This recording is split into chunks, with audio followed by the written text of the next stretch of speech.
Hello, everyone. Welcome back to Speaking Spurs with me, Kieran, talking all things Tottenham. So it has happened. Xavi Simons is through the door from RB Leipzig. Like, I am so excited. You have no idea what a player this guy is. We are so lucky to get him through the door.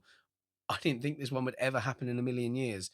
I know his career trajectory has been a bit up and down.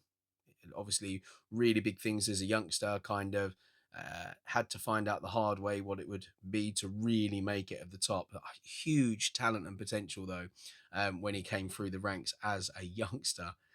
So yeah, Tottenham have put it up on their official page. It's on their Instagram story and everything like that. Now there's a really cool promo video out for him. But what they had to say on the website is, we are delighted to announce the signing of Xavi Simons from RB Leipzig, subject to international clearance and work permit, which will not be a problem because he plays international football. That's always a massive help. The 22-year-old Netherlands international has signed a long-term contract with the club and will wear the number 7 shirt. Wow, I mean, what an honour. Sonny's out the door and he already gets to jump in on the number 7. That tells you just how highly thought of Xavi Simons is in the world of football, to come in and take the number 7 shirt. And what he had to say was, I'm really happy and can't wait to get going. I've been dreaming of this for a long time. It's a great club, and when I met the head coach, I knew straight away that this was the right place for me. I will bring flair to the team, but also work hard and discipline. I want to do everything I can to win for the team and also for the fans. Madness. So Thomas Frank actually had a press conference today, and for the embargoed section, he didn't talk about Xavi Simons. He just said that, that there is something that we are working on. Wouldn't name the player. We all knew that it was Xavi Simons. So he danced around it a lot because he's a very respectful manager. But he has been able to have his say now.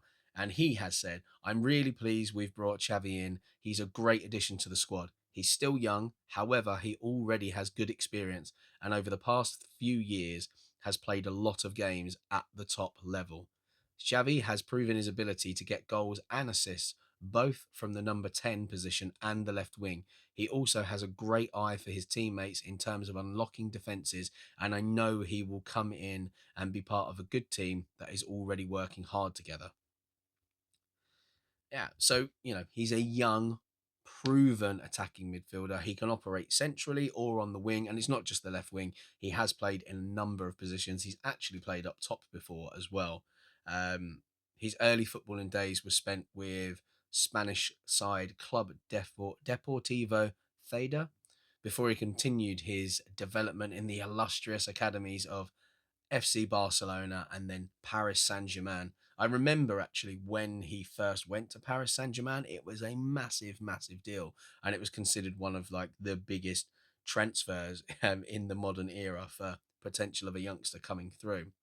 Um, Making his first professional appearance at the latter, PSG, stepping off the bench away at SM Caen at the age of just 17 years old in a French Cup tie. It was in Paris where he first tasted silverware, helping Les Parisiens to both the French Cup and the Ligue 1 title in his first 2 seasons in men's football. His breakthrough season actually came in the 22-23 season as he returned to his homeland in the Netherlands and starred for PSV Eindhoven.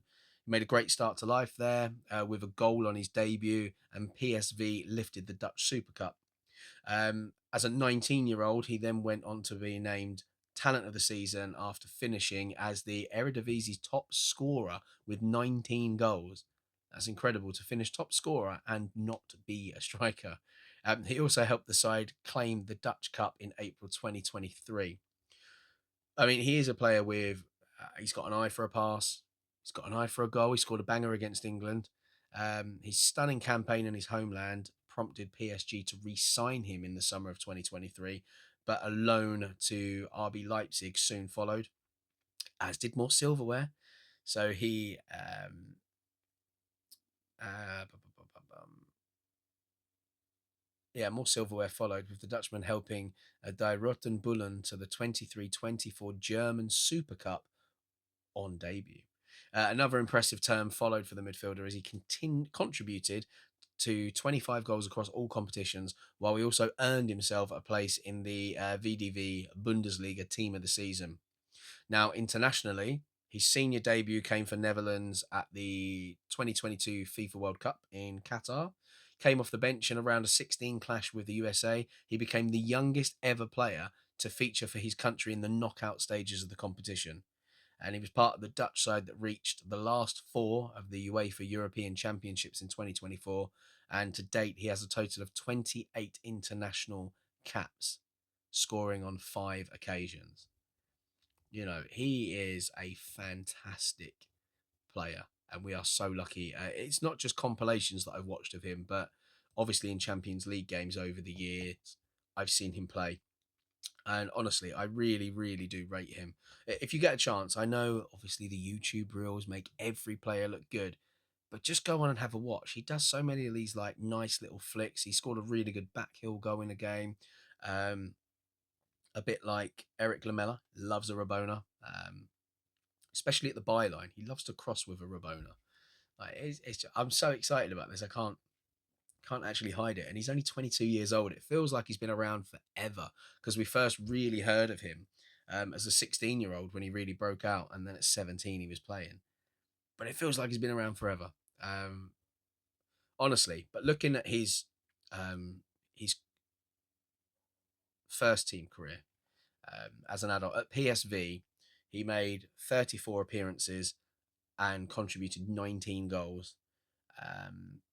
RB Leipzig in the 23 to 25 loan part, that was 43 appearances with 12 goals. And since he became permanent, there was 14 appearances with 6 goals. And if you look at his international career, he's represented the Netherlands at under 15s, 16s, 17s, 19s, under 21s, and the men's team.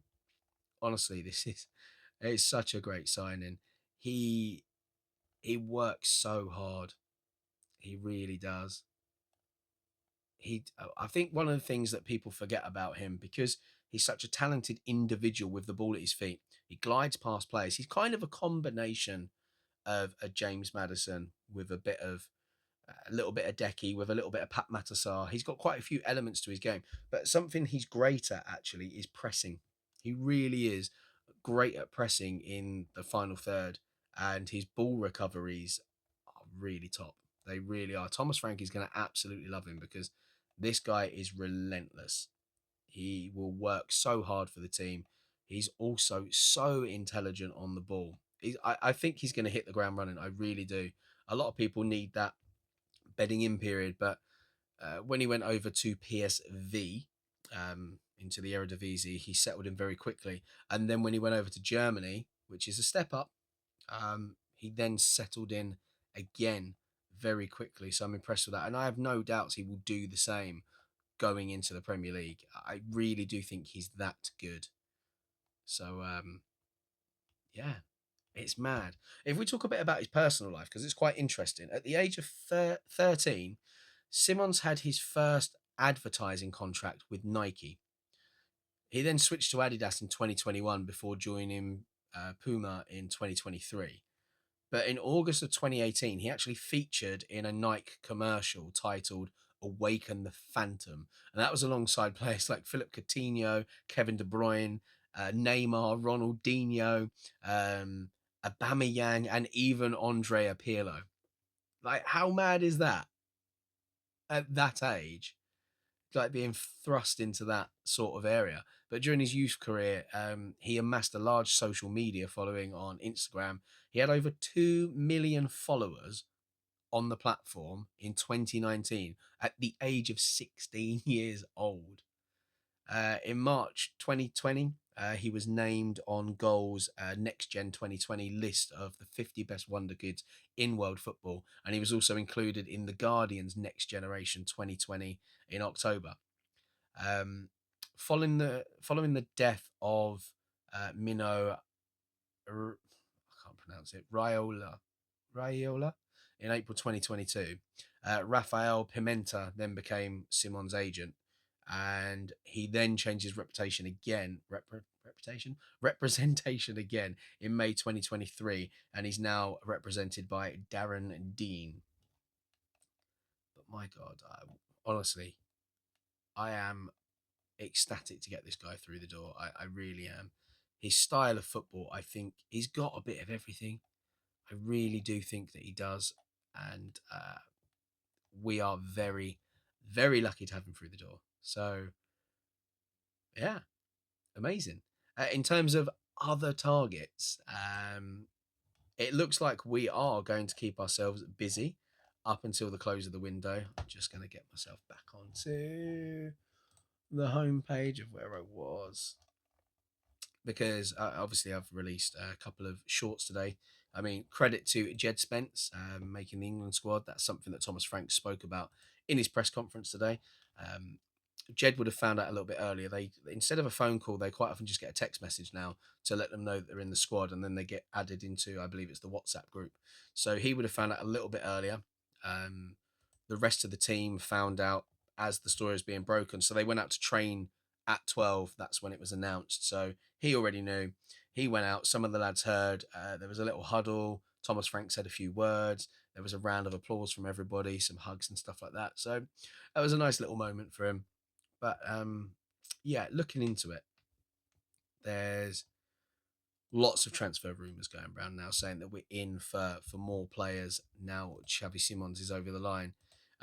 You got to remember, in this window, we've seen, God, a lot of knockbacks.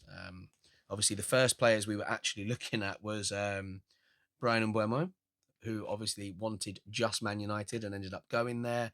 Semenyo, he ended up signing a new contract. Morgan Gibbs White, who also ended up signing a new contract after 2 to 3 weeks of us having talks.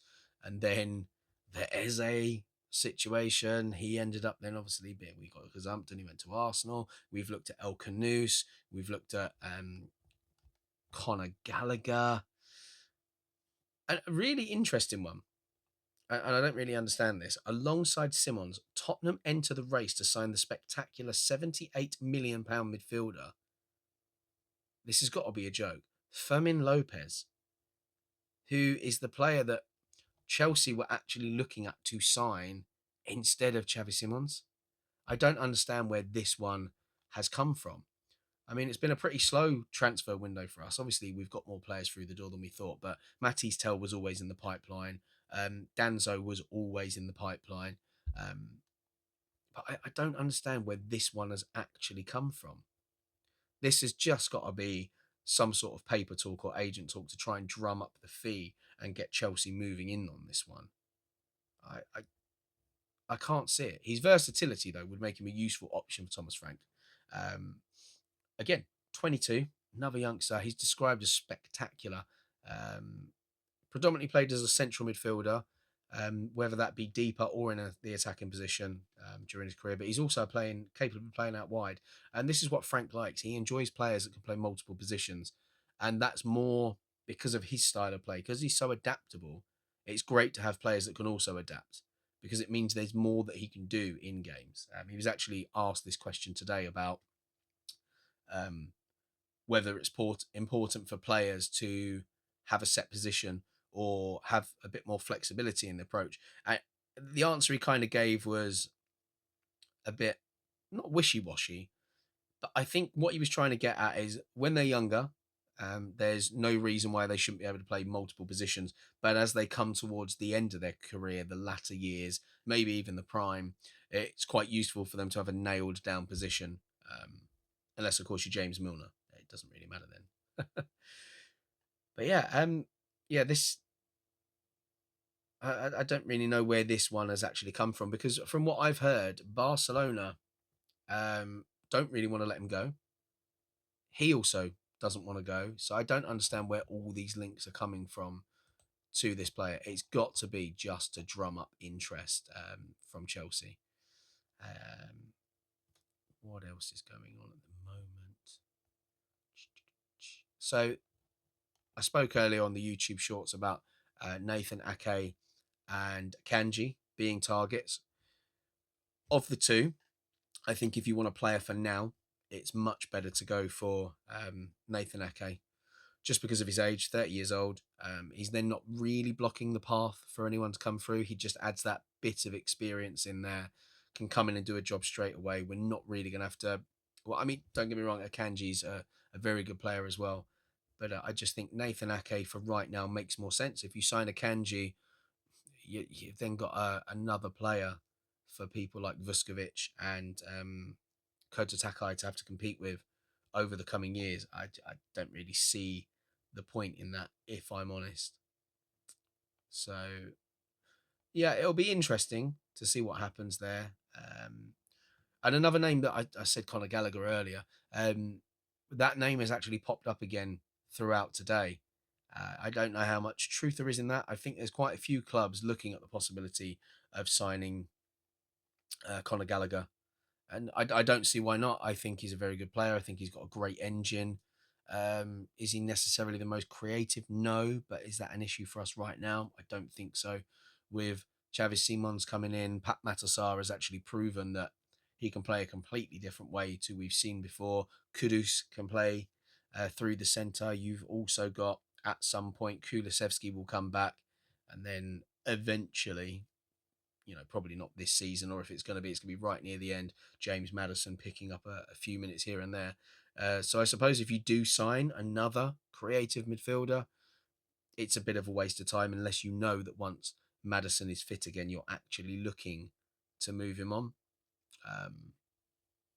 Which personally I wouldn't do. I think under Thomas Frank, we could see a very different James Maddison. Now, something else that we're going to have to look at is players going out the door. Because whilst we've got these players coming in, it's creating us more headaches for our Champions League squad, which Thomas Frank in the not too near future is going to have to announce, which means there's definitely going to be players left out. We know how much the homegrown situation has affected us in European competition. I mean, we had Oliver Skip, Brandon Austin, and Alfie Whiteman were the club trained players. But Oliver Skip went out the door. We allowed that to happen, knowing that would leave us in a tight situation, and then ended up last season just having Alfie Whiteman and Brandon Austin as our homegrown talents, which put us in a bit of a pickle. But nonetheless, didn't matter because we still went on to win, didn't we? We still lifted that trophy. However, it's a difficult one because it will create a bit of discord within the group. I have no doubt that when Jed Spence had to be left out for the start of the campaign last season, he wouldn't have been too happy about that. Yeah. So watch this space. Plenty going out the door. Bazuma apparently is still injured, which tells me they don't want him to play. The disciplinary issues are not great. He's obviously looking for another club. There is talks that he's going off to Turkey. He desperately wants that English passport. So if he can find a club in the Premier League, then he will. I think what will happen in this situation, it will be a loan with an obligation to buy. And it's a shame that it hasn't worked out for him, but it is what it is. These things happen. Um, what else? Injury update in terms of Destiny Udogie. He is actually fit. He won't start on Saturday, from what I believe, but there is a possibility we will see him come on. He will be named on the bench. So hopefully he comes on for 10, 15 minutes. That'd be fantastic. That'd give Jed well, depends if that's what he wants to do. He might take Porro off and put Jed on the other side when Udogie comes on. But it could be a possibility to give Jed a little bit of a breather before he heads off to England. Yeah, I was so happy for him. It's come a long way. Somebody that really struggled when he started with us. A bit of an attitude problem that had been reported before.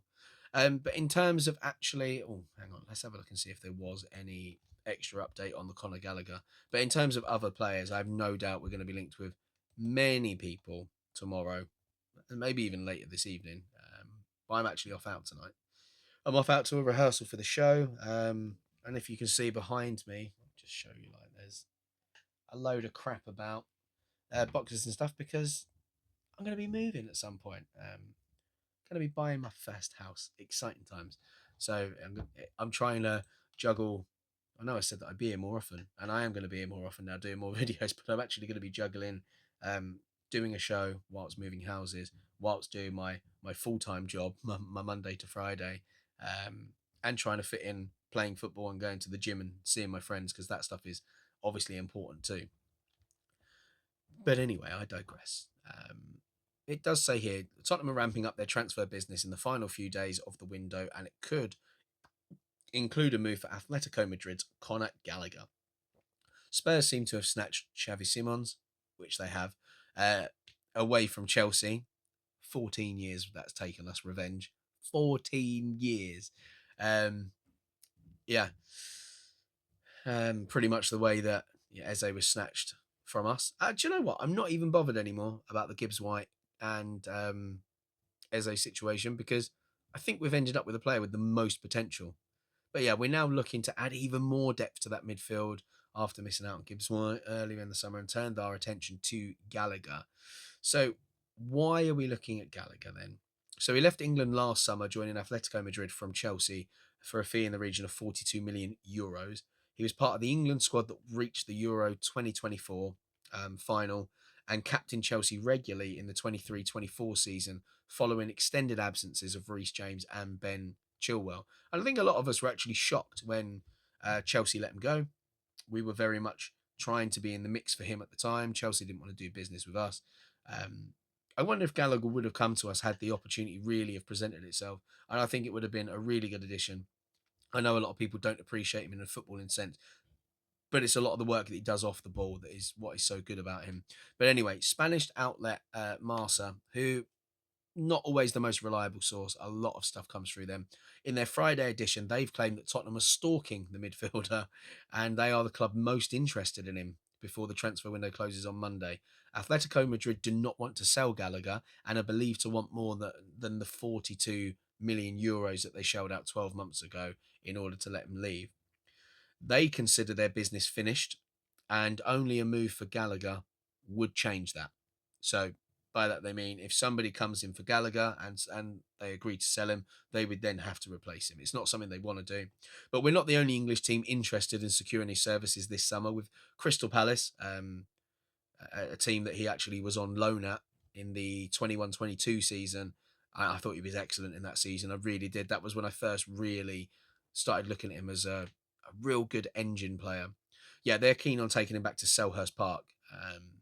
But for Tottenham, it'd represent a good business, especially if we could pull it off lower than the 50 million euro asking price set by Atletico Madrid.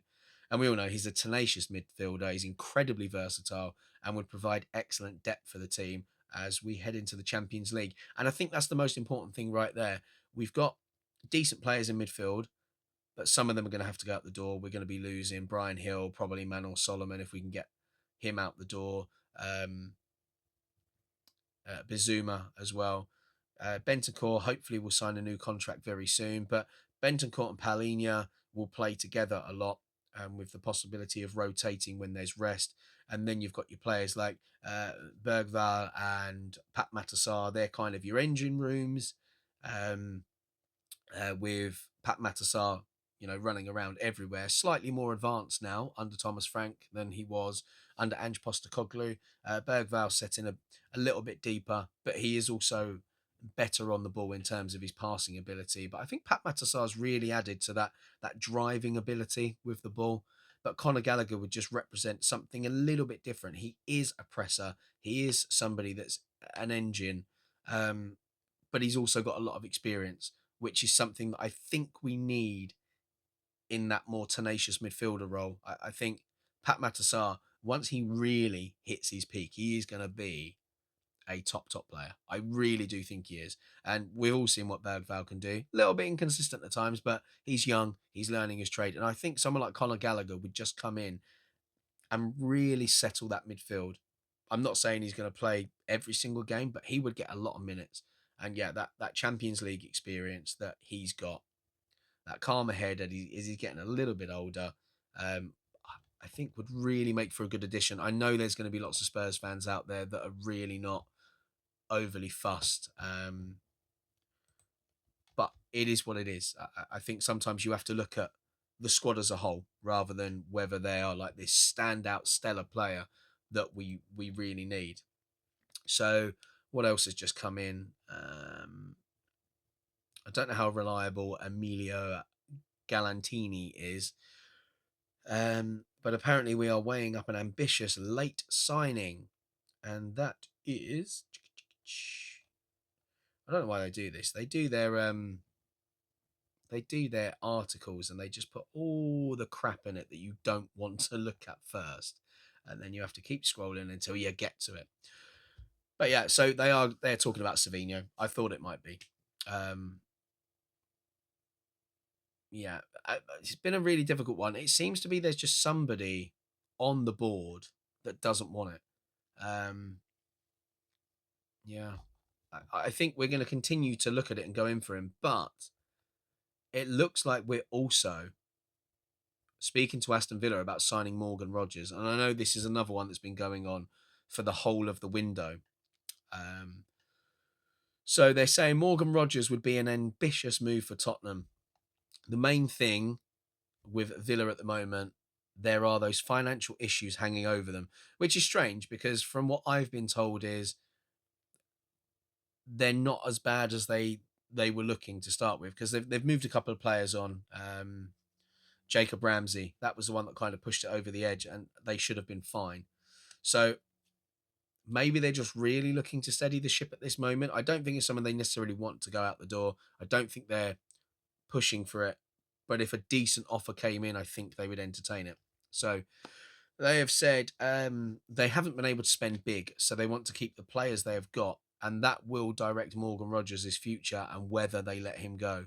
He's done really well at Villa, so it's no surprise there is interest in him. I'm told that Tottenham have spoken to Villa about whether he might be available. Unai Emery wants to keep him. He's one of his better players, so that's a given, really. Spurs really feel they can get a deal done, but if they do, it certainly won't be cheap. And I'll tell you what, Daniel Levy is incredible when it comes to finances. I do wonder, after coming out in the press saying that he wants to win the league, he wants to win the Champions League, what do we think? Do we think he might spend the money? And I've just seen as well Gary Jacobs, who is actually a very reputable and credible reporter, has also stated that Thomas Frank ideally would have liked two new playmakers, and Rogers would certainly fit the bill too. Could you imagine if you were then able to, whilst Madison and Kulusevski are out, deputise them with Xavi Simons and Morgan Rogers. So one of the best young players in world football in his position as a 10 and anywhere across that line. And then Morgan Rogers, who's done really well for Aston Villa, PFA Young Player of the Year, and has the Premier League experience. I mean, it's going to be a difficult one to do. It really is. But if Daniel Levy is as ambitious as he's making out, then why not? Why not get in there, crack on, and do it? So yeah, that is it for the transfer update. Tomorrow we've obviously got a big game against Bournemouth. We've started off very well in the league, indeed. 5 goals scored, no goals conceded. That is a very important stat right there because we all know the Tottenham of last season leaked the goals. It was the one thing we couldn't do.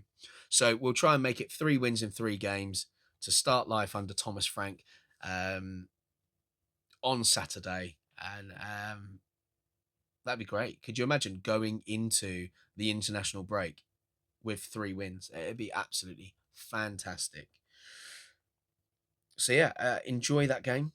Hopefully I'll get some time to watch it. I am actually going to be performing tomorrow, but no doubt I will sneak the game on my phone just because why not? But just a little bit of team news around Bournemouth. They are without um, Julian Arujo through suspension, Lewis Cook knee, and Enes Unal is also a knee injury. So the predictions, a lot of people are saying a 2-1 Tottenham Hotspur.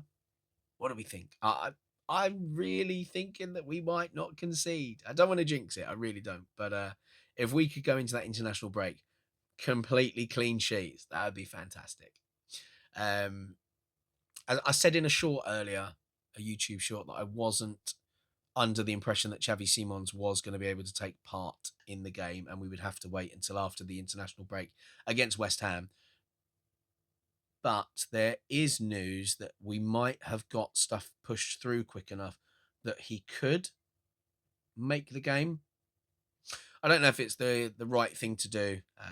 If I'm honest, it might be nice to get him settled in. However, there have been occasions where you throw somebody straight in, and just through the excitement of that player being announced and them just being in the team, that real feel. It's almost like having the new manager bounce that you get, but for a brand new player, they have that first game very unexpectedly just thrust into it, and something just happens. So we'll see.